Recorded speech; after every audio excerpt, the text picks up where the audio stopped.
A very good evening and welcome to all the viewers to this WiseViews interactive webinar series, the 23rd that we conduct every Friday.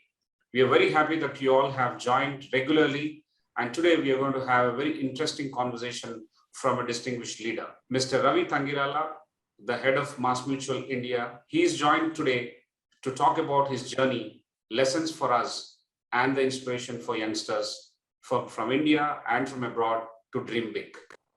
Ladies and gentlemen, please join me and welcome Mr. Ravi Tangirala. Sir, welcome to this wonderful webinar series that's happening. You have adorned it. You have added a lot of value and glamour to it. Welcome, sir. Thank you. Thank you. It's a true pleasure. True pleasure. Very good. And it's a moment of pride for me and all my colleagues to share the screen space along with you. It's mutual, and thank you so much. Sir, and, I will do a brief introduction and then we can start your talk. Mr. Ravi Tangirala here, he is going to talk about learning for leadership from rural to global, the entire journey he is going to capture. The schedule is first half an hour will be a discussion. It's a talk delivered by Mr. Ravi. The next half an hour is a Q&A moderated by Professor Prasad and myself. I request all of you to mute your mics. Thank you. So a brief introduction of the guest here today. Mr. Ravi heads the Global Capability Center of MassMutual in India. Since 2019, he has been focusing on the digital transformation of MassMutual's products and solutions. He is an executive leader with more than 20 years of international experience in sectors varying from banking, insurance and finance, aviation, security, and US federal agencies. Very important and interesting to understand that he has served in world-class institutions like World Bank Group and others prior to heading these global capability centers for MassMutual. He is also a member of the Board of Advisors of the prestigious Indian School of Business and is a member of the Advisory Committee, IT, Industries and Commerce, Government of Telangana in India. Mr. Ravi is the co-inventor and worldwide patent holder of next-gen green energy products called Solar Mill and Turbo Mill, which are declared as 3 of the hottest clean tech products on the planet by Inc. magazine. This is very, very prestigious, and thank you, sir, for agreeing to speak to us. I think this background is pretty inspiring, and we are very happy to have you here. Mr. Ravi's career has got several milestones and achievements, some of which we will be able to understand in the interaction. He is the co-inventor and program in charge of the award-winning intelligent and self-learning technology SensorNet, which is also known as 21st century base station security and screening technology. We will be very happy to touch upon some of these aspects and his journey covering these milestones. Mr. Ravi, you'll be very happy to understand that he was born and brought up in Hyderabad. He completed his BE in Electrical and Electronics Engineering from VIT. He also has a degree in Executive Management Program from Tuck School of Business at Dartmouth. Mr. Ravi is currently settled in Washington, D.C. with his family. Very pleased, sir. With these words, I once again, on behalf of ICFAI Group, wholeheartedly welcome you to this webinar. And now I request you to start your talk. And ladies and gentlemen, please mute your mics once again. And now we hand it over to Mr. Ravi Tangirala. Over to you, sir. Thank you. Thank you so much for such a wonderful start and nice introduction, Sudhakar Garu and Prasad Garu. Before I get started, I just want to say good morning, good evening, good afternoon, depending upon where you have joined. And it's a true privilege, and it always excites me to talk to the potential leaders that are in the budding stages, and gives me immense pleasure to give few tips, from my learnings, so that, I always have that satisfaction that I have contributed something back to the society and to the students. And I would sincerely thank ICFAI management team and the institution and all the leaders for giving me this opportunity to interact and share my background and my learnings. So before we get started, I know Sudhakar Garu and Prasad Garu, they said, do you have any slides? Generally we talk from the slides, and it's very common. But when this request came and I said, you know what, let me talk from my mind and heart. Okay. I'm talking to the budding leaders, and, I like the code of ICFAI, learning for leadership.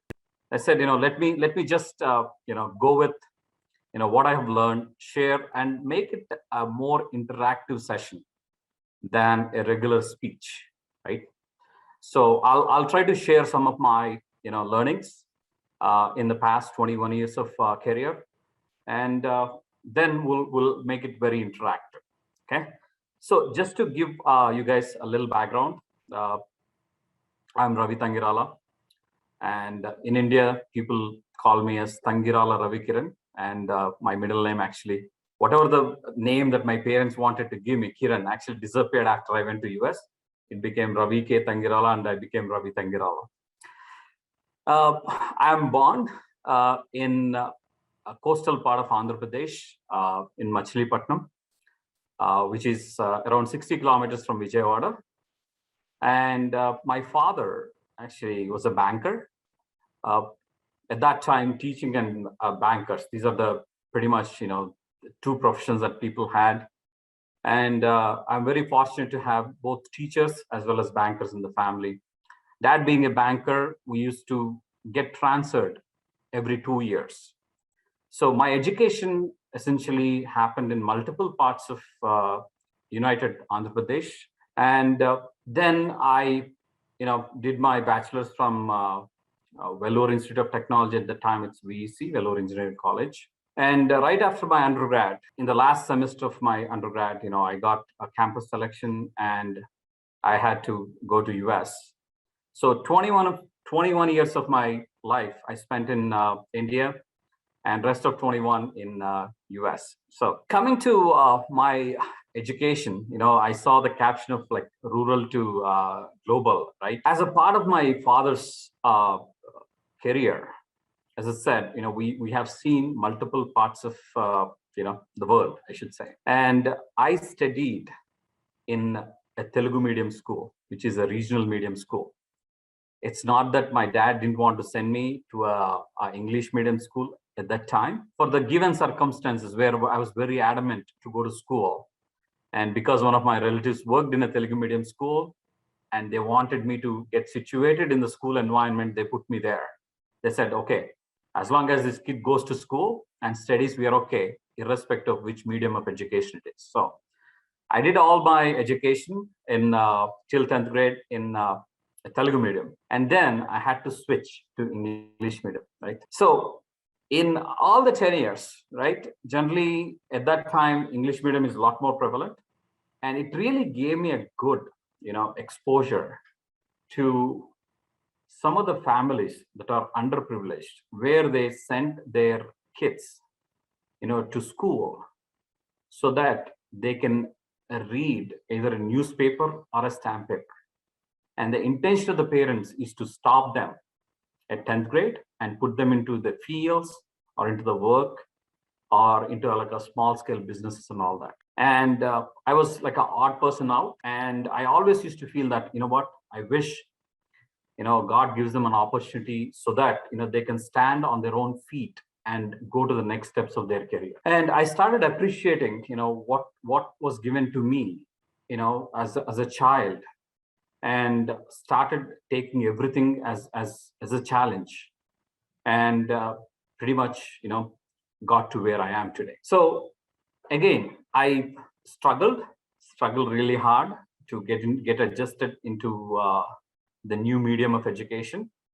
And because everything that I studied, was in a different language, it was not easy. Then got admission into VIT and went to a totally different state altogether. So either communication English or in the local language, right? So I was not able to speak in English till I was in my first year of engineering. And at the age of 16, 17, there is no way you could go to somebody and say, hey, can you please teach me how to speak in English? It was not easy.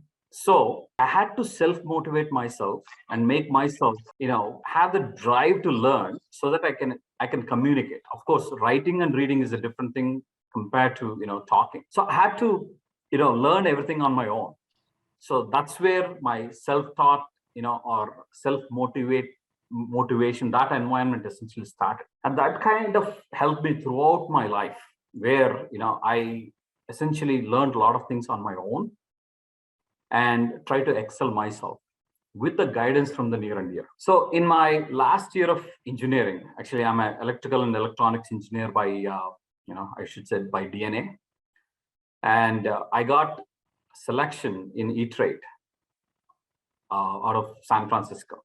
At that time, they started experimenting with global talent, and they came to India, and they selected 2 individuals from entire South India. And they said, okay, we'll make you join us in Chennai, and put you into work. After 2 to 3 years, you have to go back, go to US and work there. I said, absolutely fine. But I have outbeat my lead in terms of technology and understanding certifications within 6 months, where they said, you are going to be the lead, and the lead is going to stay in India, and you come to US. So within 6 months of my, I should say, training program, I got shipped to US. Very interesting, journey. I was very young, and the salary was good. I said, oh, okay, this is what life is. Am I all settled? Like dad, I was having the mentality that once you get in, this is what it is, right? And you retire. Then I went to my uncle's house over a Christmas break. I went to a job fair, and essentially went for multiple companies. I got multiple offers. I picked the biggest salary offer letter, joined, and the dot-com bubble happened, and I got laid off. I had no clue what layoff means, I should say. And that's when I realized, what, life is not what it is and how you envision it, right? There are always big challenges that you need to encounter. And that was my first, I should say, hurdle that I crossed. And it was not easy to get a job being on H-1B visa. And when there were like thousands of people that were getting laid off who are citizens with all the credentials, being a foreign national, it was never easy. But the perseverance and being persistent really helped me to get back into track. And after that, touch wood, I never got laid off. And after that, I never attended an interview. And all the career progression that I had, my interviews were more of discussions than interviews. And I never had to apply for a job, which I'm very, very thankful. Not feeling proud, but I'm feeling proud about the associations that I got. So I had an opportunity to work in different segments and verticals in all 21 years. Started with finance, went into gaming, AI. Now everyone talks about AML, right? I'm talking about like 2002, 2003. And essentially the AI-based, engineering, insurance, then into federal systems. I'll talk about that in a minute. Then went into aviation, cybersecurity, banking, and then finally in insurance. Worked with some of the top-notch institutions in the world, I should say. In my prior life, I was with World Bank. And I can proudly say that World Bank engagement gave me a wonderful exposure to 176 countries in the world. So I started my career as a software engineer, went into lead roles, then into architecture, then into project program management, then into portfolio management, and then into strategic management, senior leadership, and into executive leadership. And when I thought I reached the pinnacle of my career, being in a very senior position in World Bank with all the diplomatic immunity and being a part of a UN organization, I got another opportunity to try new things again. And I joined MassMutual 2 years and 2 months ago with a one-line job responsibility of go establish the global capability centers and run it. And this is where we are. So that's a brief journey about what I did. Okay, I want to talk about certain aspects that really helped me, because this is what I learned, and this is what I want to give to the community back based on the leadership learnings that I have. The first thing is passion and self-motivation. Very, very important. There is nothing that is waiting for you to grab, right? You have to try hard and hard and hard to get to where you want to get to. And every day you have to get up and be excited about the opportunity that you have and be passionate about what you want to get in your life and the next day. Self-motivation is very crucial and critical. You will not be surrounded by cheerleaders all the time. It is very important that you have to motivate yourself and you have to believe in yourself that you can do it. Right? I'll give you an example. Right?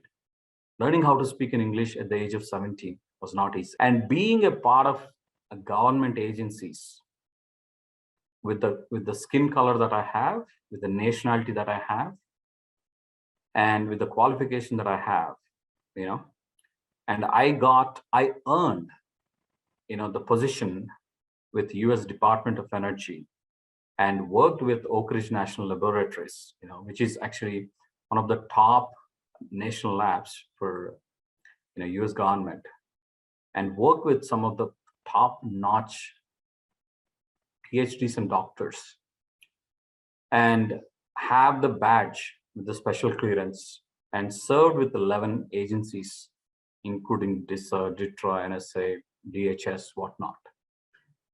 And that did not come easy, right? And the reason why, I got that is, I'll give you an example or a real situation. I accidentally went into my boss's office, and there was this discussion happening between my boss and the other gentleman. The guy who was talking to my boss didn't even look back and said, like, why is this foreign national here? And why did he just walk in when we are having such a crucial conversation? I got really offended. I said, like, I was shocked, got offended, felt really bad. And after a day, I went and spoke to my boss. I said, like, who is that guy and why did he, make such a rude statement? He said, well, he is the chief scientist of DOE, very renowned guy. And we are having a discussion around some of the very complex stuff. And I said, okay. I did not ask, like, why did he say that and all that? I said, like, hey, how can I work with him so that he knows what I am and who I am, so that he would not do this to other people? Long story short, the SensorNet program is one of the top-notch programs that was crafted by me, and I co-authored that. And that program, that prototype that I created, made some of the things happen where I got the exception from the top authorities to be a part of a government entity in US with all the clearances. I'm not saying this to say, hey, I have achieved it, but I wanted to challenge. I wanted to challenge the status quo. I wanted to, I always, used to think in my mind that nothing is impossible, right? You show your right attitude, right skill, right, passion, you will get it, right? That's one. As I said, right, I believed in myself. And then I was never happy with what I achieved. I was never happy with what, I got. I always wanted to move. So I worked with, with and in multiple countries before I took my other assignments. I was probably the only Indian that got selected to do a strategic survey in some of the world I produced. I worked in some of the very crucial and critical technologies, which I can't really, talk about, and really made me, feel proud of what has been, done as a part of my government journey. And I'll tell you, when I was getting ready to come for my wedding, I had to sign some paperwork. And I was told that, if you reveal any of the things that we are, we are doing, you'll be in jail or we are going to put the bullet in your head. And they said, we are not joking. So it was that sensitive. Again, being, a guy from, different country, getting acceptance is purely through passion and self-motivation and the drive to achieve. Okay, there is no shortcut for success. You just have to, there will be a lot of people say, either you fail or succeed, right? I say either you succeed or you learn, and that learning is towards the success. You never fail, right? So never have that attitude that, if I do something, I'll fail. No, it's one step towards the success and your goal. And I'm not just saying this because I am on the screen and I'm the speaker. This is what I have experienced. Nothing came easy. I have seen the best and the worst in the last 21 years and never got depressed with what went wrong. I took that as a motivation to do it right. And other thing is, take everything as a challenge. My recent journey with MassMutual is the best example in the very recent example. We signed up the paperwork. We decided to establish the Global Capability Center. And the whole global presence is new to MassMutual. When I say global presence, especially the technology and concept. And I was given the responsibility. I'm new to the organization and the organization new to this venture. So just imagine you being an Indian, you have to establish, a entity in like Tajikistan or, Romania, Rwanda, wherever it is, right? There are trust questions, there are challenges, and there is a lot of internal coordination that has to happen. So on top of that, we wanted to establish this entity in a special economic zone, which we know as SEZ, right? And they said, there is no way, it is coming to sunset on March 31st. Now we are in December. There is no way you're going to do it. So that's the feedback that I got. I said, all right, let's see, I want to go all the way till, March 31st and see, if I gain or lose. So on January 6th of 2020, I signed the paperwork in Delhi. Within 2 months and 26 days, I went from paperwork to payroll. I incorporated the entity in India.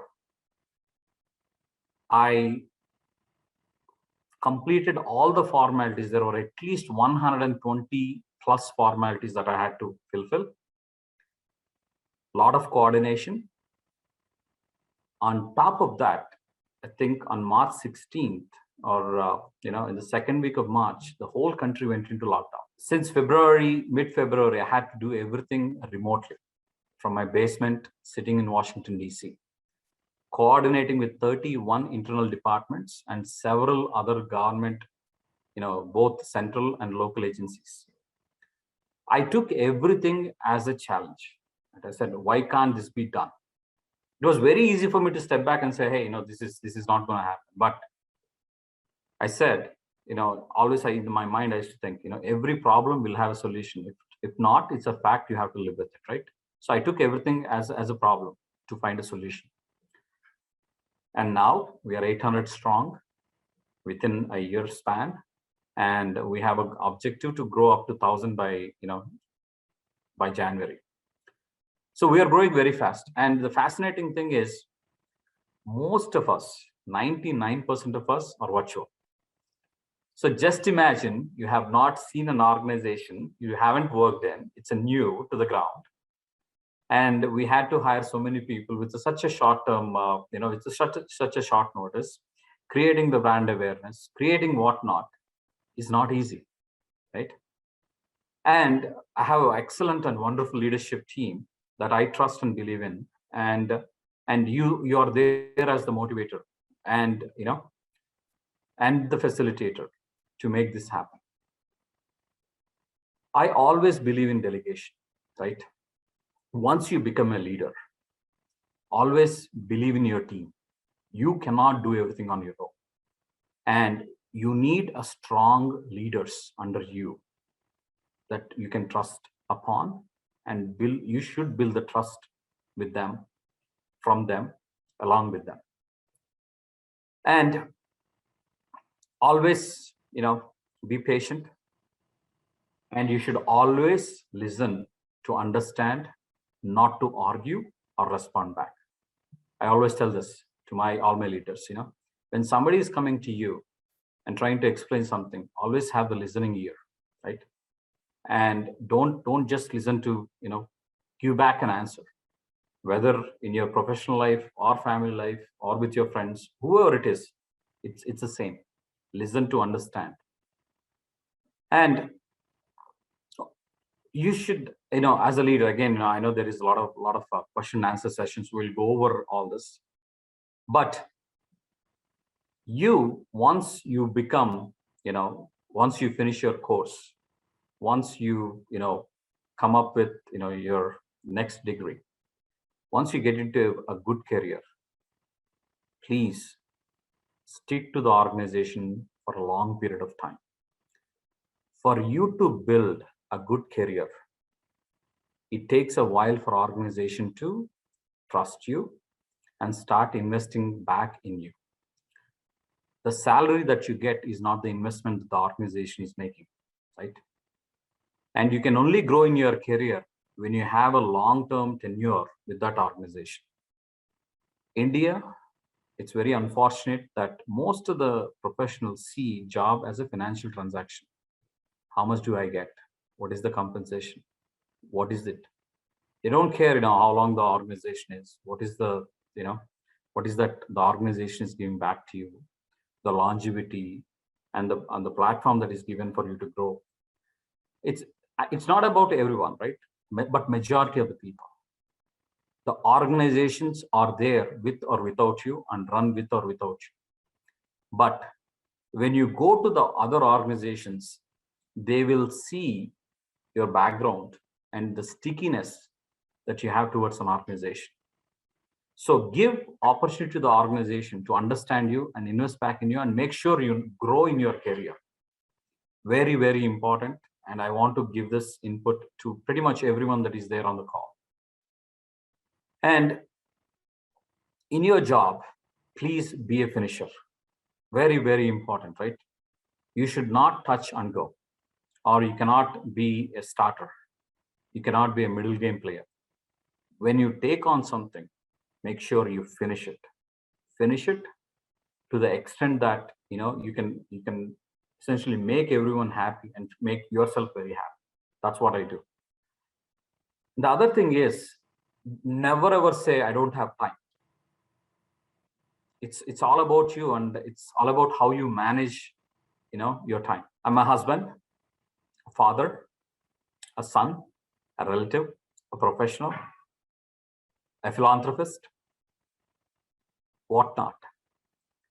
Along with my responsibility here in India, I have few portfolios back in US that I manage in the parent organization. I also advise my colleagues in Romania. On the ground, I am on the advisory board for state of Telangana, working with Ram and Jayesh Garu, providing, and defining, how Telangana should essentially, do better and more.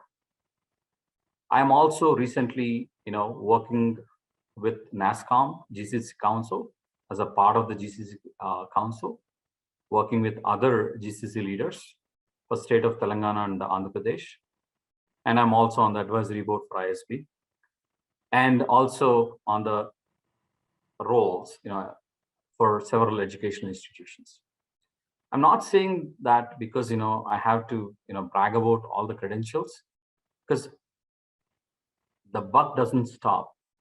They say, right, in one movie, I'm sure you heard this, right? Success is a journey, not an achievement. The more and more, you think you can do, you will be able to do it. So never compromise with what you got. I never did. And the journey continues, and it is going to continue. And last but not least, you have 4 balls in your hands, okay? The first one is your work. Second one is your family. Third one is your health. And fourth one is, the relations. The work is like a rubber ball, right? You drop it, it bounces back, right? But all the other 3, they are glass balls. You drop it, right? You shatter it. So family, health, and relationships. Make sure you always, take care of that.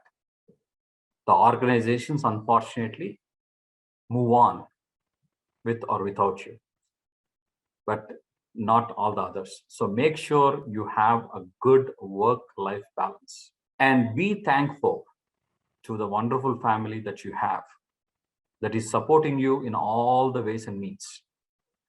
I'm very, very fortunate to have a wonderful wife and 2 kids that gave me all the support to be where I am, right? They are the unsung heroes that are there behind me. My wife works. She's a mom. She's a teacher. She does a lot of social activities. She's a driver. She's a cook. She's a cleaner. She's a whatnot, right? And she is playing dad's role when dad is not around. So have great respect for your family, for your spouse, your kids, and all the others that essentially, provide you that support. And be very thankful with what you have. And always, try to do your best. Again, I know we have a good time set up for question and answers. I want this to be more interactive. I want to set this stage, and I'm here to share a lot more, in the subsequent interactions and question and answer sessions. With that, Sudhakar Garu, I want to hand it back to you, and thank you. Great, sir. What a fantastic journey. It's an amazing story that we have just listened to.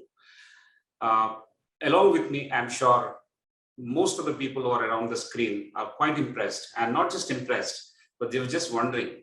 I'll tell you my personal take on this. I was actually looking into your eyes, and I was looking at your facial expression. Every bit of your body was actually showing that pride, that sense of pride. A great deal of ownership went into achieving all these things, right from your personal journey to professional journey, from Telugu medium to English medium, from a rural place to a place in a different state called Vellore, from India to United States, from a great lucrative job that not only is appealing to you, but is appealing to your relatives in the first place, to a layoff. You have given us several moments of ups and downs to understand in the initial phases also, that in despair and in happiness, how you maintain your equanimity. So pleasing to understand and so inspiring to learn from.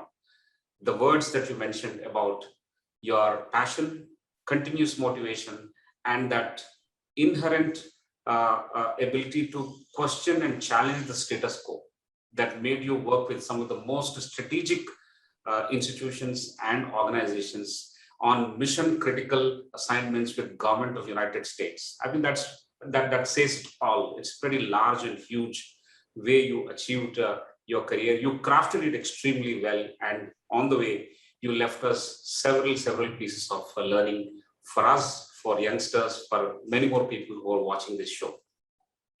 And also, last but not the least, is the way you uttered those words: respect your spouse and be thankful to what you have. Your family is the biggest one. The story of the 4 balls, if you drop the work, somehow the work will manage itself. The organizations will move on with or without you. But the other 3 things like family relationships and health will not bounce back. I think we need to take care of that. That beautiful balance between work and life also has been epitomized very nicely. But sir, as I mentioned, every part of your body was displaying that sense of pride, that genuinity, and that journey that you have made from what you were to what you are is a great story of learning for leadership. Thank you very much, sir, for that. Ladies and gentlemen, we now begin the questions and answers, and I request our esteemed colleague, Professor R. Prasad, to come in. I will also do a bit of intro for my esteemed colleague, Professor Prasad. Professor Prasad is an alumnus of IIT Bombay and IIM Calcutta. He was an entrepreneur, and overall he has work experience of about 3 decades. He is currently the Director of Academic Wing at ICFAI Group. He works from the headquarters, and he has handled some fantastic assignments in ICFAI in his journey. And he's heading a program called Online MBA currently. He's the director, professor, and mentor. He himself has architected the fully online MBA program, which was launched very, very recently. Credit goes to him for assimilating so many multiple aspects and bringing out a product that is so great and futuristic. So Professor Prasad will now begin the questions and answers, and I request him to start it straight away. There are many questions and lots of members in the audience are waiting for it, and let us now listen to them. Kindly, all of you, please mute your mics and allow us to moderate it without any noise. Okay, thank you very much, ladies and gentlemen. Professor Prasad. Thank you, Professor Sudhakar Rao, for the very warm words of introduction. The first part of the session where Mr. Ravi has dealt on his journey, it sounds so much like an entrepreneur. It is, though it is not, if you take the technical definition of the word, it is not so, but the word enterprise is written all over. And, the use of the words, every problem has a solution. And that about, learning, and then if you don't succeed, it is learning. I think these are very, very, very typical characteristics of an entrepreneur. And in response to a lot of questions as to, how one can make it from a place where there seems to be hardly anything, which was kind of picturized in what Mr. Ravi has mentioned about some of the school classmates and what they were doing, to what can happen and what one can do with one's life and how much one can contribute with that. I think very much that has been present here. Entrepreneurship is the driving nature which will make a lot of change to a lot of people in a country like ours. And I think that has been very clearly spelled out in the mindset, attitude, behavior, body language. I think it's all very clear here. So there are a lot of questions. So, the first question actually has been responded to, but I'll just articulate it in case some things need to be added on. About 65% of India's talent is rural, as per the World Bank 2020. And there are no disadvantages and advantages of this talent. I deliberately use the word talent because the population of India is an asset. And there are aspirations and dreams in every pair of eyes that come to be born in this particular country. So this journey and the struggles which have been mentioned and the key lessons, tools, I think they're pretty much laid out in what has been said, but I'm sure that there's something more which would Mr. Ravi would like to add based on this very specific question. It serves as an inspiration for people who come from villages and small towns where there are mental barriers to begin with more than anything else, and those sort of handicaps. So this was actually the first question. And if you'd like to add something to what you've said, you could. I will, Professor Prasad Garu. So the first thing is, a lot of people think that if you speak in good English, if you can dominate the situation with your communication skills, people think, you are that, superhero, and you have no obstacles in getting into a profession or anything, right? That may be the case with certain entities and all that, but what people look at is attitude than aptitude, because majority of the organizations can buy aptitude but not attitude. So your right attitude is very, very critical. And God has given us, if he has taken something out from us, he has given something else extra, right? Knowing what I know, right? There are a lot of people, that we hire. I insist my HR teams to go and find the gems in rough, to find the talent, and communication is least of my worries, right? English writing skills is least of my worries, but the problem solving skills, the analytical skills, and doesn't matter which language they're explaining a solution, but the thought process behind the solutioning and zeal to learn and zeal to grow is what we look for. Doesn't matter where you are coming from. Just because somebody is born in, like, A-grade cities, he or she is superior. Just because somebody is born elsewhere, no.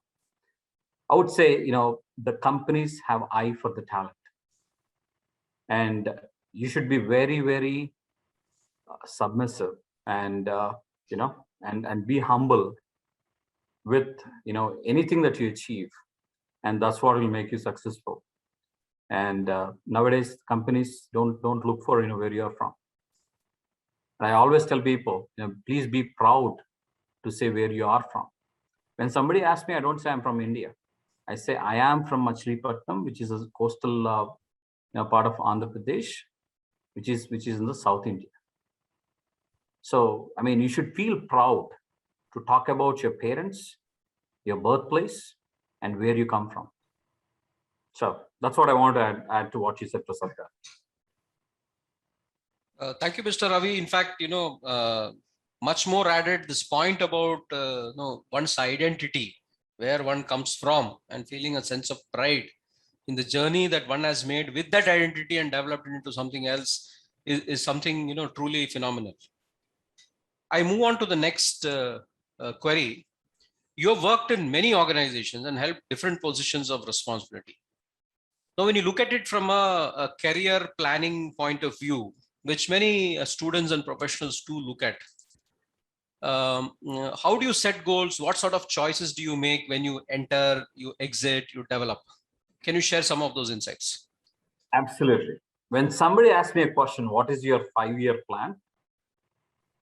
I say that's an absolute nonsensical question. You may be wondering, wow, really?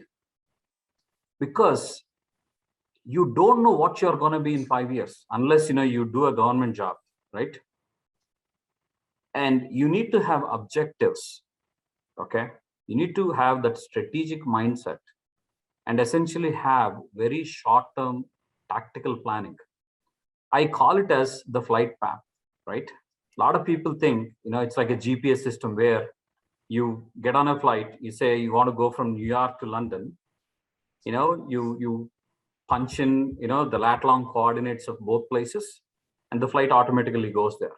No, they essentially go from point A to B, B to C, C to D, D to E, like that. You essentially put the dots and you go from one dot to another dot. And while you're going to the next dot, you find the next dot. You can't have such a long-term goal because you need to have the tweaking and adjustment. Somebody comes and says, like, what is that you're going to be in next 5 years? The answer is, I don't know. But if you ask me what are my immediate or short-term goals, I have an answer. So what I'm saying is have objectives, saying that, like, hey, this is probably what I want to do, right? And have attainable and practical next steps for probably every 3 months, 6 months, 9 months. If you don't achieve them, don't get depressed. Maybe you are good at something else, right? Don't go totally off track, but see if you can make the tweaks and still try to get there. I'm not saying this to upset or or tell that this is the right answer, because this is what I have implemented. Because it's very, very important, right? That you have that immediate. The thing is that the short term or the short successes will make you feel really good, and they'll encourage you. No, so that's my suggestion, and that's my practical experience as well. I think a very, very practical approach, and particularly in today's world when so much of change takes place and so many imponderables, I think the flight plan analogy, and I'm also looking at your aviation background. I think it's wonderful to remember it, that okay, you need to reach this destination, but then there is this point A, B, C, and then you need to take those steps one at a time. Very, very practical. Thank you. We move on to the next question. Failure has been a huge dampener for career development of many. I think there's some kind of a curse there. A lot of people with huge talent, huge potential. If only we could take out this factor, that, okay, what do we do? So they get upset with failure. They allow themselves to feel dampened with that. And well, if they want to unleash their potential, maybe that is not the right way. So how do you view failure? How do you cope with it? Can you pick up some important instances and illustrate your approach to motivate us? Absolutely. Absolutely. See, I never see anything as a failure. It may sound a little weird, but if you start thinking failure is that, you hit the wall and there is no way forward, right? See, everything is a bump or a little, wall that you need to just jump. You may need little more energy, drive and passion to like cross that.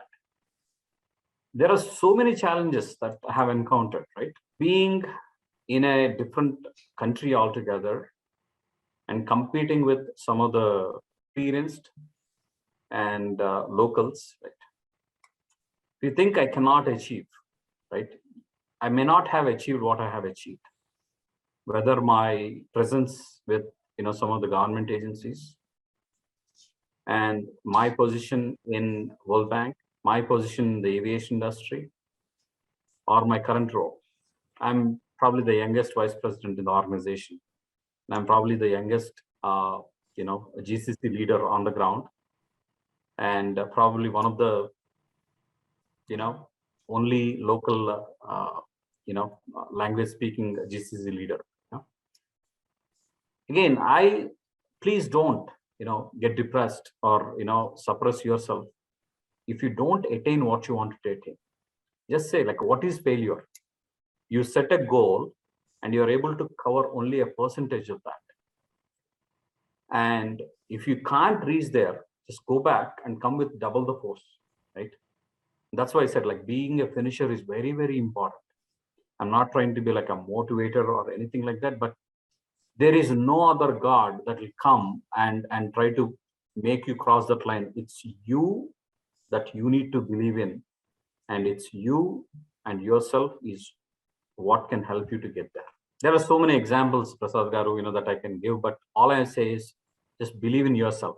That's what is very important. Thank you. I hope our viewers have taken something back, not just in the response to this question, but also the many examples which have been quoted earlier into how to handle failure. And the key to that is, I think, the fact that there's nothing like failure. It is a question of whether you see something to learn from that, and then you leverage that in order to move ahead with double the force. I'll give you one example, right? And I'll go back to my intermediate days. When I joined, I got like excellent scores. At that time, getting 85-90% is like achieving the, going to Mars and coming back. With the scores that I got, I was actually put in like a top section. And because of my, language or the medium barrier, the first quarter I did really bad. It's not because I could not study, but because only the translation problem, right? And I was put to the fourth section, which is the like first from bottom, right? I cried. I said, like, I went to my dad and said, like, Dad, can you come talk to the principal and say, like, so that they can move me to the top section? He said, like, what is the basis for this conversation? How do I go back? I can't show what you have done in the past. I can only show what is that you have done recently. So you get, what a good, strong support. I'll go back and support you. So I kind of motivated myself. That's a very simple example that I'm giving, right? I not get depressed. I worked double, triple hard. And within next semester, I went back to where I was. So that's a simple example. And I can give a lot more. I mean, with the electrical engineering degree, I said, I want to do justice to what I have learned. And the product, the renewable energy product that I built, it was done in my garage with multiple, it took almost a year or two to get it right. And I know that I need to get to a place. There were a lot of tweaks I need to make. I never saw anything that, failed as a failure, right? It's a learning step. So again, please believe in yourself. That's what will help you. Thank you. I think that example again illustrates that within self-belief, there's a huge amount of energy which is there within us, what they call powerful forces. which are there within us, which will help us and take us beyond those kind of obstacles that come up, and most of them being mental and not real. Yes, yeah. So thank you for that. I think we move on to the next question, and this question has come. It's a pretty abrupt question, and it's a direct question. I'm just responding and taking it out from what I saw. What are you most afraid of? I think generically it is about fears and how you handle it. So what are you most afraid of? This is it's a very direct question, but it has come up. So I thought I'll put it across to you. What is I am afraid of? I am afraid of any shift in my thought process that, I need to rest and relax, and every day I get up and, I'm very cheerful, irrespective of the situation, the problem, or anything. And having trusted leaders, colleagues, and partners, right? That's one thing that makes you feel really good. And any breakage and any cracks in that is very fearful. And they say, right, you know what you know what you don't know, and you don't know what you don't know. And the third one is what everyone should be afraid of, because you don't know what's in the corner. But even if you encounter that, you just solve it with a very positive attitude. Thank you. I think the response to the question also gives us an approach to how to view this entire thing about fears in the mind. Then the next question in this series is related to a little bit, which is not directly related to you in person, but it's about, according to you, what is the biggest challenge in women empowerment, particularly in rural areas, apart from societal challenges? Very, very good question, and it's very dear to my heart. Again, there is a significant improvement, and there is improvement every year, every day. The biggest challenge is around the introvert mentality. That's one thing that is really, they are capable, or probably more capable than any other urban or suburban women. But the social fears that they have, or that they get imposed on them, is what essentially makes them come down in terms of having that good spirit, or whatever you want to call it, as motivation. And the second thing is seeing women to be a housewife slash a mother who should take care of the family and run the family, and not understanding and realizing the capabilities by the family or the spouse is another challenge. And in the women itself, thinking that after I have if I give birth to a baby, or if I go through like family circumstance, my career is done. Having that fear or the situation is another thing that is something that we have seen. And I always tell them that the women are no less than what a man is. As a matter of fact, they're a lot more powerful and a lot more capable than a male category. I'm not here to criticize the gender, but that's what I have seen. When I worked with 176 countries in my past life, I worked with different cultures, people, mentalities, modalities. It's very unfortunate it exists in predominant areas, but again, there should be some motivation that has to be given, whether it's from family or friends or external people. And now organizations started looking at this very seriously. And in my organization, we started a program called Second Innings, where if any woman, whether from urban area or rural area, doesn't matter, if they have the capability and capacity, and if they have to go through like a family situation and they're ready to come back, we want to hire them, train them, and deploy them. So again, there are a lot of programs and there is a lot of exercise. As a matter of fact, the gender diversity in any of the companies is the biggest challenge. And all the organizations are really striving to achieve at least 60-40. And the average is anywhere between 85 to 50 to 70 to 30. So I'm proud to say, I am at 64-36, which is a very, very good number.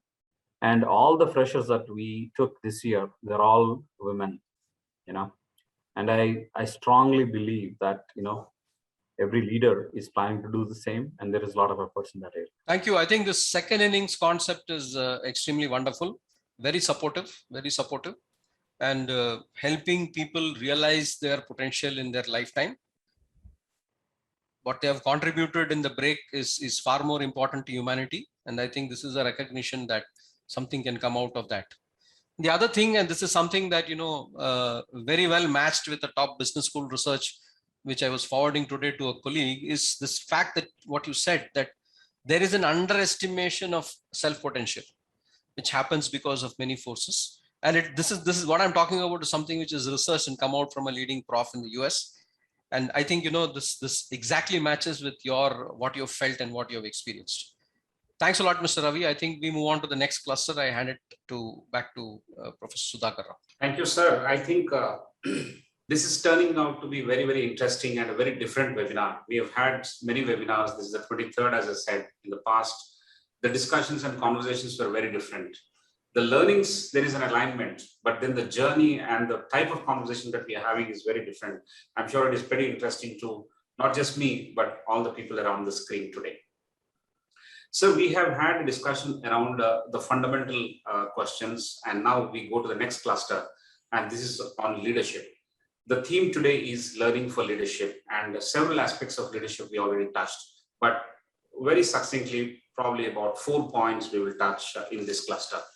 With your permission, I'll take the first one. What differentiates Indian leadership at global firms, especially in services sector? It's a very interesting question. So if I understand it right, how are Indian leaders, distinguished compared to a leader, outside, right? In India, people look at the age, the experience, exposure, and there are a lot of credentials that are being checked, right? In US, it's purely experience, expertise, and the passion and the it's more of like result driven. Other thing which is very sensitive, I think, in nature is being humble and looking at the title or the role as a responsibility, not as a crown on your head, is one thing that I've seen. And being a generalist versus a specialist is another important aspect. And not having fear to say or accept or communicate is another key differentiator that I've seen.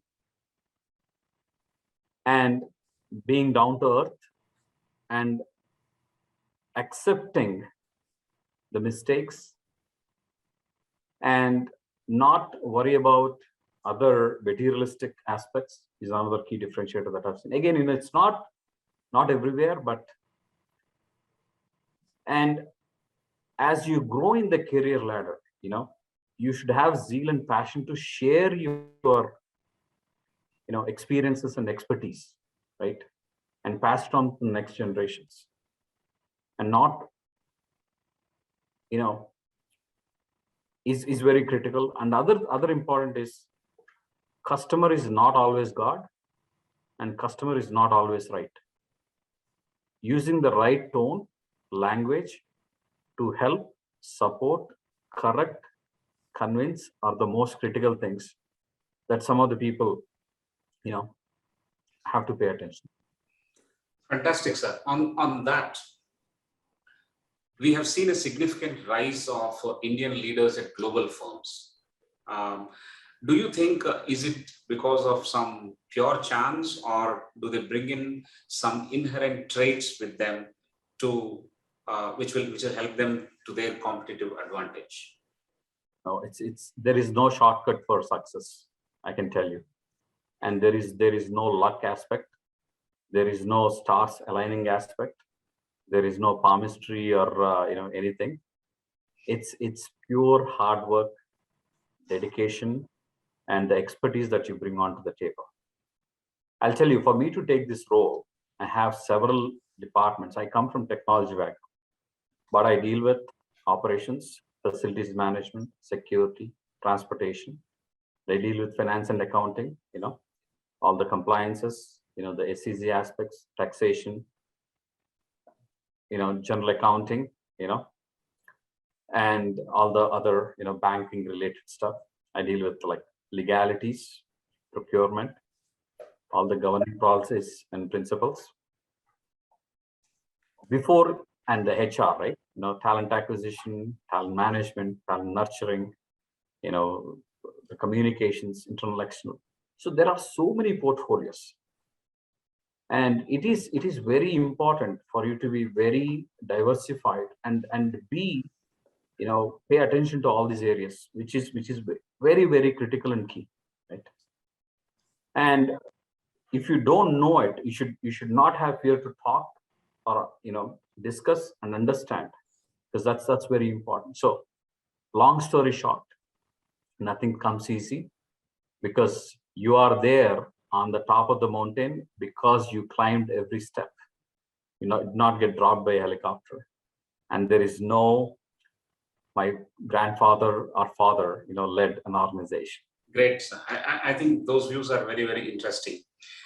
The ability to be very humble and not take your title as a crown, but take it as a role and responsibility. It's pretty strong and pretty clear view that we can learn from your response.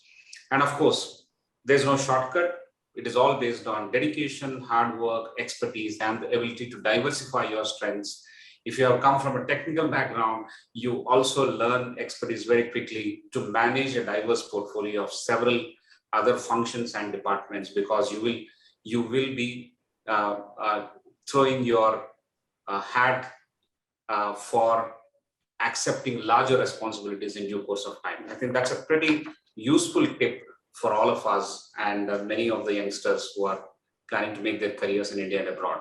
So on this again, I would like to add one thing, Sudhakar here.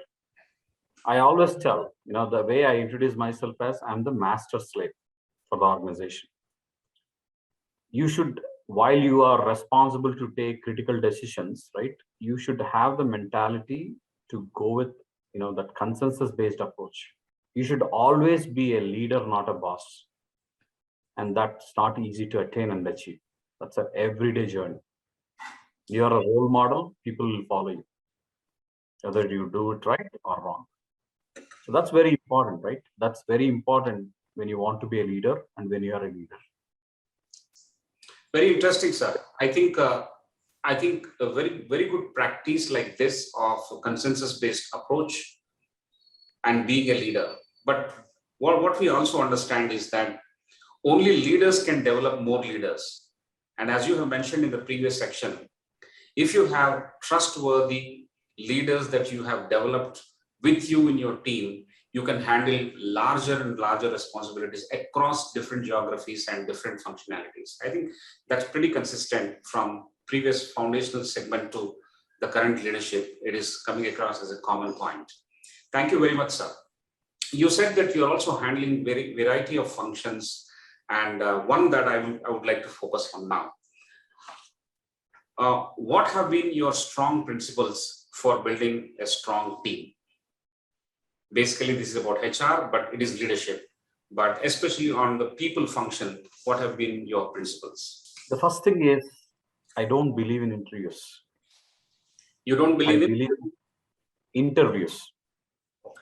Interviewing somebody, because there is no way you can judge a person with a half an hour or 1 hour discussion. So I believe more in interactions and discussions, because the reason why that person is sitting in front of you is because that person is a professional who is in a job, who has the capability and capacity. So just because I'm hiring that person, I'm not superior. Just because he or she is there, they are not, inferior. So I always have that mentality and approach.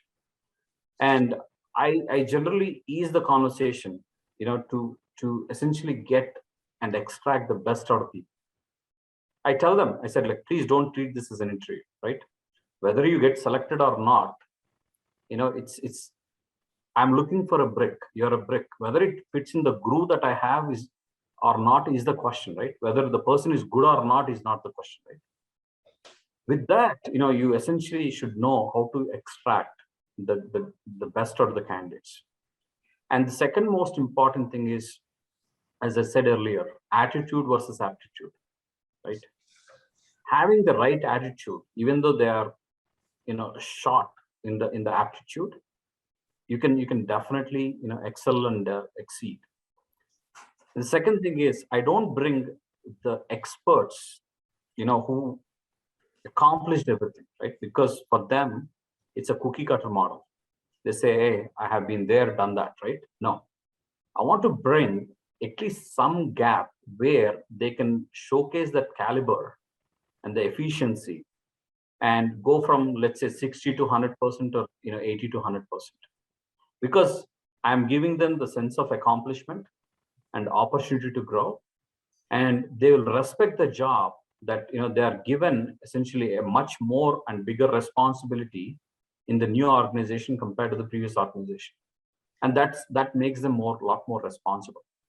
And last but not least, the people skills, right? It's very important for a leader to be called as a good leader and be able to work with, all facets of people in the teams and be called as a good leader is very, very crucial and critical. And the multi-talented nature, right, is very important, because that's what will make you a versatile and a broad thinking person, right? I ask questions like, hey, what do you do in free time? I say, I cook. I cook for my family, and I go on basically do things. So I say, like, what do you do? And I see, how open they are and how, broad thinking that they have, which will essentially give some, characteristics out. And again, I don't let them feel that if they don't succeed in the interview, it's a failure, right? Because I don't want them to feel bad about the organization that they have come in for an interview. So I ensure that, I give them that comfort that, something better is waiting for you. So that's how I pick, and I spent several hours, to hire my leadership. And once I hire the leaders, I don't regret or look back. And trust is very critical and crucial. And it's very, very important that, you define and discuss what is needed in that role and be clear in the responsibilities and be very open to, understand what they want to do and give, create a autonomous environment for them to grow. Give the full leadership. I always say, I'm like the bumper guard in a bowling alley. I'm not gonna, and you're a ball who needs to hit the pin, right? So that's how, I essentially, deal and treat and select, my leaders. Very useful, sir. I think these are pretty sharp responses for a question like, how do you build a strong team?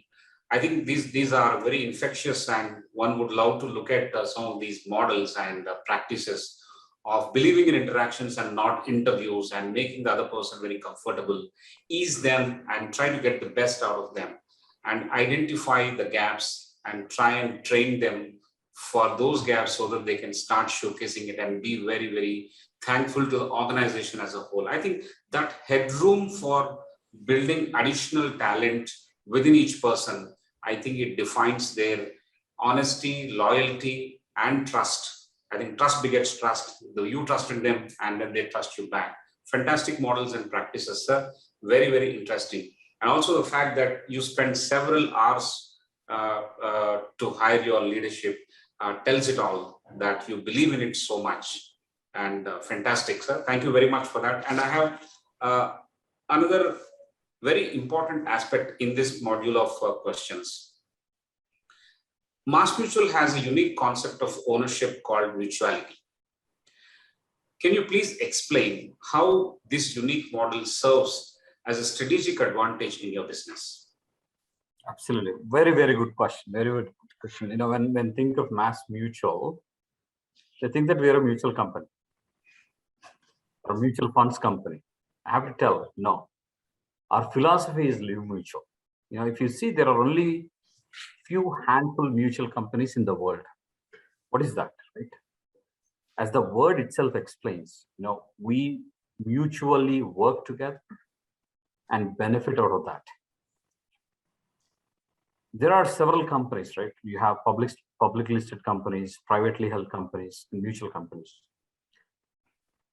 If I have $100, if I go into my brokerage account and buy a share of a company by looking at a graph, and if the company does good, company doing good is like all the people, the leadership, you know, all the hard work, right? If that essentially helps to increase the value of the share, me, just because I had $100 and I bought something that I had no clue, was kind of gambling, reap the benefits only because, you know, I have that $100 I invested into it. So essentially, I am, you know, grabbing somebody else's effort and kind of like cashing into it. Again, there is nothing wrong in it, right? You're being smart. The mutual philosophy is, right, the people that contribute to the success of the organization should get benefit out of it. In our company, in the life insurance company, in Mass Mutual, we have two categories of people or the pillars that contribute to the success. One, the policy holders who essentially pay the premiums, and there are employees that support the policy holders. When the year end, when we make the profits, right, by investing this into multiple portfolios and making money and all that, right, the two key contributors of the success essentially reap the benefits in terms of dividends and in terms of bonuses. We don't believe in somebody coming in, investing and like reaping the benefits for the hard work of me or my colleagues. So that's called mutual. And that's what we are. Amazing, amazing story. The entire hard work is converted into profits, and profit is given as dividends and bonuses, and it goes back to your employees and policyholders. Very simple, yet extremely profound. Thank you very much for that response. So one last point before I hand it over to Professor Prasad.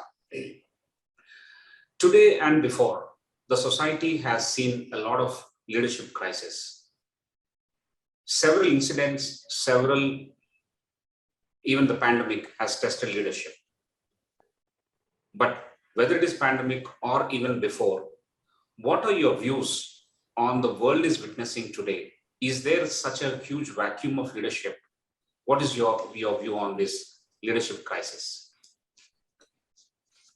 This is a very tricky and interesting question, Sudhakar Garu, because there is no lack of leaders, right? There is a lack of demonstrating that leadership and getting the opportunity to, you know, demonstrate that. It's a very generic and genuine question where it is not something that you can just go and learn, right? It's not like learning, you know, joining an institution and, you know, getting trained into a specific thing. This has to inherently come, right? And you don't want to settle for something that is low, right?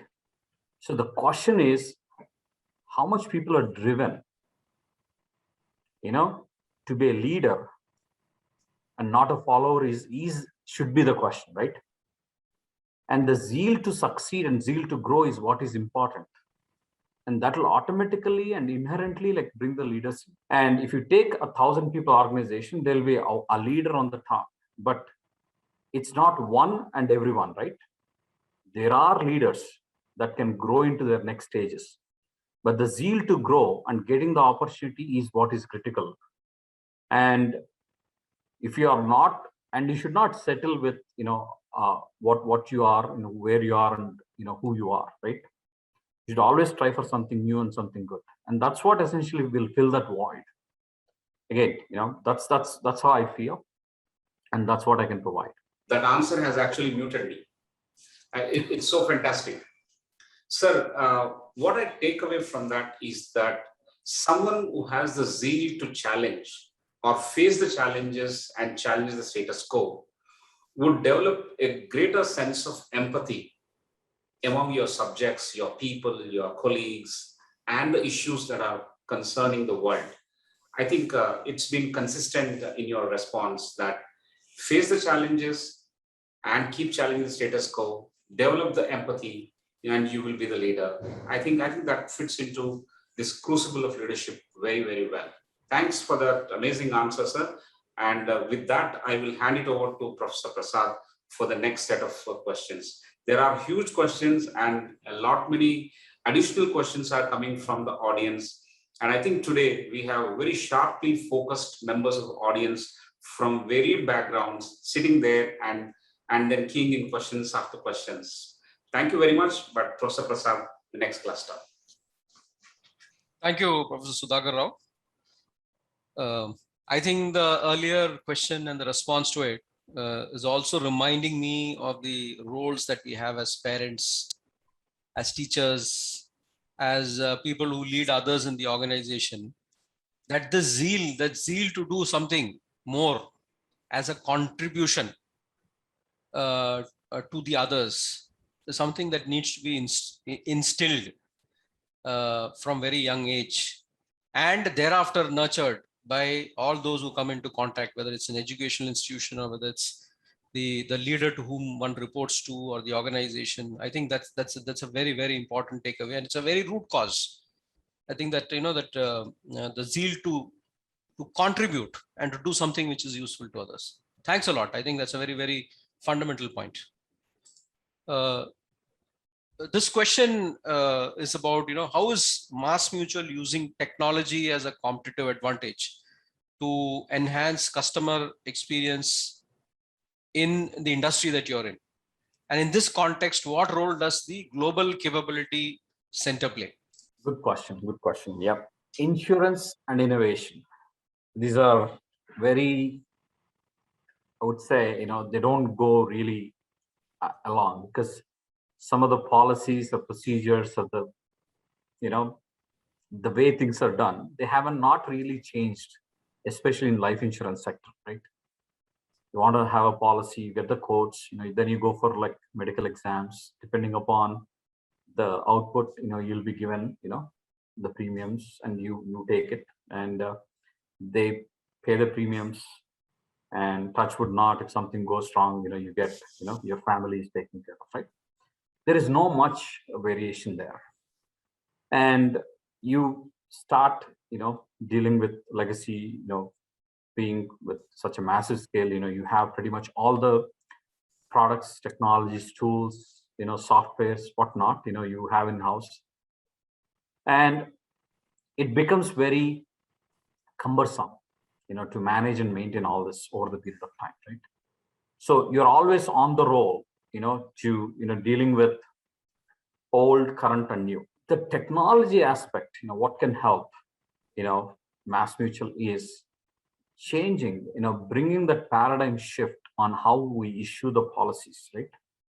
And how we integrate with others, that has the best practices, and how do we ease up, the whole experience is what is very critical, and that's what MassMutual is working on. And we have several initiatives. We have an initiative called MM175, will be 175-year-old company in next 3 years. So there are a lot of initiatives around that, and we are not afraid to experiment anything. So all the way from wearables to a mainframe system, we have pretty much, everything.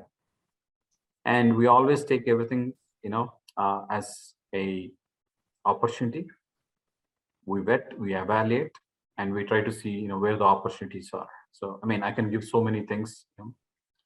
So coming to the second part of the question, where is Global Capability Center helping us, is pretty much whatever I talked about, we are there to support. Technology will help optimize, consolidate, and bring innovative solutions out of the problems that we have. and be creative to bring in efficiencies in people, process, and technology. And we're doing pretty much all the above. If you see, the name of the organization is not Mass Mutual Technologies. It's Mass Mutual Global Business Services. So along with technology, we have pretty much all the other services that we are offering to the parent. So we use our technical and technology strength to solve the problems for the business units that we have. And we are an integral part and a true extension of our parent, which is capable of providing all this to, to build and bring better. Thank you. Thank you. I think, there is a good perspective that we have received in response to the question. The next question, we're still in the, the GCC space. McKinsey Research, sometime last year, they did a survey of about 46 global competency centers and revealed that during this, the COVID, many GCCs have used work from home and delivered good results on resilience, continuity, and efficiency. In fact, they say that the COVID phenomenon has brought in things that would never have got done earlier. And they say that is being used for a new normal. What has been your experience? What is your take on this? Well, we are a company that is born during COVID period, right? Where everyone, pretty much 95% of the associates, they haven't really met, socialized, and built that bonding. Yet we have delivered the best and delivered the excellent results in the last 1.5 years. I'm very, very proud with the way the results have been produced. And one thing is very, very important for an organization to treat their employees as entrepreneurs and leaders of us like a startup, right? Make them the business owners of their product, whether they're a developer or quality assurance engineer or a business analyst or a financial analyst or whatever it is, right? And make sure, you make them responsible and establish a link between what they are working to the big picture all the way to the company's goals and deliverables, right? That will make them very responsible. So that's what we have done. We made everyone as a part of the success journey. And we ourselves had a lot of challenges in executing this, but nothing kept me awake in the nights, right? So we are doing fantastic. But one aspect that I see out of all the throughput, output, and the deliverables, right? It's all good. If I wear my business hat, if I continue the same model, my overhead costs are like significantly low. I don't need to pay for transportation, housekeeping, or providing the food, whatnot, the crush and all the other benefits that I have, right? And internet and the electricity, the space, whatnot, everything. If I want to be selfish. But what is missing in people is that bonding towards the organization and the job and to the colleagues. The second important aspect that people are missing is that psychological well-being. If you just get up from your bed and you don't even move a step, you go from the sleeping position to the sitting position, and you open up your laptop and start working, right? It's not good and it's not healthy. There is a routine that is being set for human beings, right? You wake up, you go through a systematic process, you go out, you work, you come back. So it gives you that mental relaxation and that psychological well-being that is actually missing, right? The third thing, that I observe is that fatigueness, right? And people are focused about, hey, how much am I saving being in my remote village or with my parents or in my in-laws, whatnot. But the true thing is, you are losing the ability to manage yourself, your family, and being an entrepreneur in the house, right? And also you're hurting the local ecosystem, where, all the enablement services that purely depend on the employees, you are essentially indirectly, impacting their future, their kids and their families. So while you have big advantages on one side, you also have equally, some holes that are being created. Thank you. I think, that's a good critique of that report, which was released, in the sense that I think the transactional element of life is one thing. Maintaining business continuity is one thing, and then finding benefits in that is one thing. But the branding aspect of the entire experience is what takes it forward, gives it the energy, and gives it a very differential value. And I think that has been brought out by your response. The the next question in this series is about the potential of global capability centers in India. And there's one report by NASSCOM Deloitte which puts it at about 60 to 85 billion in the next 5 to 6 years, from a current something like 33.8 billion in 2020. And this is expected to be something big, almost doubling. In what areas you've been in a number of sectors, so which areas do you think the scaling is going to take place, and how do we gain as Indians and Indian institutions from that? It's a good question. I'll answer this question. I also give, I want to give a genuine input around, some of the challenges that companies are having, being a part of NASSCOM, being a part of, the advisory committees in multiple, organizations. I'll provide my input as well. Technology and technology delivery, right? IT and IT enablement services is going to be definitely the top notch that is going to be there. The manufacturing is definitely going to be another. Pharmaceutical is another one, right? And all the others, are going to be there. So which essentially combined together will make us, attain those goals. While we are projecting these numbers, some of the companies that are essentially having challenges around the talent availability and the quality of the talent. If you see in the last 1 year, there is a huge surge in compensation, extremely artificial surge in compensation. And I always tell people that there should be an organic growth in the career, right? If the compensations are going up by 3x, 4x, right? Obviously, the bottom line is getting hit. And that will essentially impact, the exports or the value of, what we are trying to do. If we don't address that issue, it will have not only a short-term impact, but also long-term impact, because world is not, just focusing on one country. And every country is competing. And the biggest challenges that some of these developing nations had, or, I can very well say had, is the communication, the language barrier. And in the last 10 to 15 years, when India is doing extraordinarily well because we have excellent communication and English speaking skills, they were lacking really behind. Now they are on par with India in terms of talent, the skills and delivery aspect, at much, much lower, cost compared to India, right?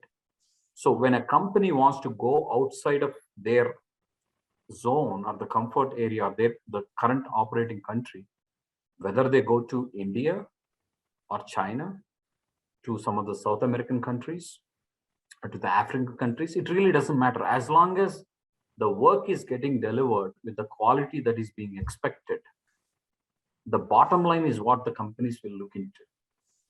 And I strongly, hope that India doesn't lose the edge on that, which is where the young talent with 4 to 8 years of experience, not realizing. And again, to my first point that I said is, they treat the job as a financial transaction, and they go on to this bidding, situations. And end of the day, whether I do the business here or elsewhere, if I meet my goals, I am good. So just wanted to bring, to answer your question, also bring that perspective, which is very critical for the people that you have on the call. Absolutely. I think you have articulated a very, very important threat.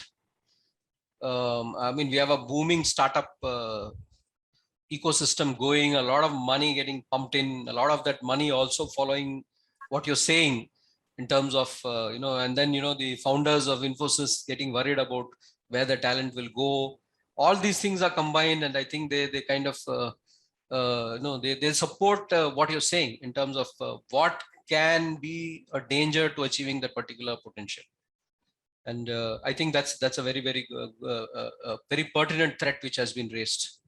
Thank you for that. Absolutely. Yeah, thank you. The last question in this cluster is connected.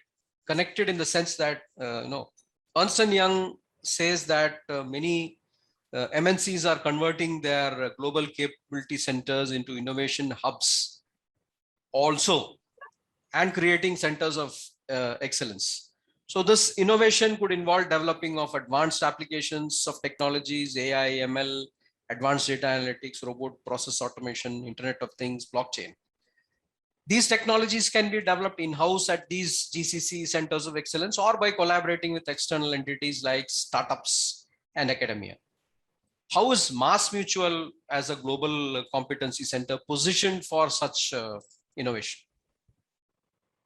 So, Prasad garu, you made my answer very easy. So whatever you described that the other entities are doing, we are pretty much in the same line. So we are actually connecting the talent, the potential, and academia together to essentially come up with innovative solutions. Some of the technologies that you talked about may or may not be relevant to our line of business because we are not a product company, right?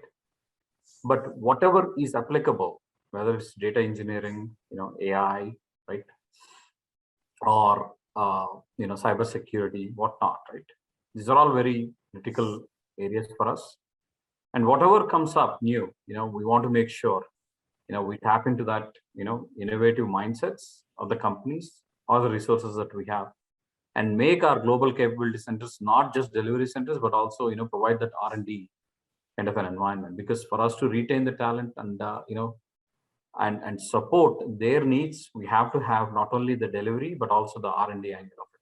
Thank you. I think that's an exciting response for many people who want to work with MassMutual in terms of gaining quite a bit of learning when they work with you. So I think we come to the end of this cluster. I hand it back to Professor Sudhakar. Oh, thank you. I think it's, as I said earlier also, it's getting more and more interesting, but we don't have enough time. And I understand that Mr. Ravi has to attend another event now. So what I will do is, I will sacrifice a few questions because all the questions are very good, but I have to make the choice. And that's a tough one. And several other questions are keyed in the chat box as well. I'm going to understand that and probably will write to you so that we can seek your answers. But one question I will ask, sir, and you can continue to keep smiling and inspiring us with that answer as well. Today, the access for education has increased. Education has gone to many places, including rural. What else needs to be done in education so that the rural talent in India can start flowing into entrepreneurship, into jobs, and variety of things like that? Absolutely. Good question, Sudhakar. I'm glad you asked this question. People are reading in books on how to swim, and they finish from start to end, and they feel that they can just jump into ocean and start swimming. There is a vast difference between bookish knowledge versus practical knowledge. Practical knowledge to an industry knowledge. As long as we can fill the gap between these three, there will be a humongous success, irrespective of which area it is. I went to a school, I said, okay, tell me what is Ohm's law? They just said it. Wonderful. Where do you apply it? I said, like, which one gives you shock? Is it current or voltage? They know, what it is, what they read in the books. But when it comes to practical implementation and where it is being applied, there is a huge gap. And where it is being applied critically and in a practical way, and how it is connected to a industry usage is another gap. Once, people identify the ways to fill these gaps, I think we'll have a tremendous new generation. And that's what India is lacking, and the other countries, right? People don't just read index and say, I'm the expert, right? They will pick one topic and become the masters in it. And they say they only know that, and they will work on only that, right? So that's what we need to practice and learn. Amazing, sir. Amazing tip. India needs to learn to focus. Even if it is one small area, please focus on that and be an expert. Fill the gap from bookish knowledge to the practical knowledge, and learn how to apply and where to apply. And I think that is what is lacking in India. And if we focus on that, we will end up becoming the world beaters, which we are on our way through some of the global leaders like you representing India. India is very proud. We are also extremely proud of you for having spared your time so much and shared your valuable insights on your multi-country exposure, and more importantly, the insights on how to build oneself, how to build one's career, and how to build others' careers at the same time, and take care of your family, yourself, and health. Fantastic discussion, sir. A global leader's journey cannot be more interesting than this. I'm sure all the members of the audience who have joined today have equally enjoyed as I have, and I'm sure they have taken many notes from the responses that you have given today. We are extremely thankful to you. We are going to meet you very soon in our campus. I wholeheartedly once again welcome you to India as well as to our campus at ICFAI Hyderabad, and would love to see you and talk to you if there's an opportunity of doing that. But for now, on behalf of everyone here, including our Vice Chancellor and the leadership team at ICFAI, on behalf of Professor Prasad, I thank you from the bottom of my heart for this amazing session. I couldn't have asked for something better. Thanks a lot, sir. Thanks for your time. Thank you. And I see this as an opportunity for me to share some of my past and thought process. If some of you get benefit out of it, my objective is met. And thank you. Thank you for the opportunity, and really pleased to have such a wonderful crowd. Thank you. Great, sir. Thanks. So, ladies and gentlemen, we thank you for attending this amazing session. Next Friday at 6:30 p.m. again, we would like to meet you, and we are going to have Mr. Ajay Chawla, the CEO of Jewelry Business Titan Company Limited, another leader next Friday at the same time. So tune in at 6:30 p.m. on October 1st, and we would like to meet you there. Thank you all for joining today.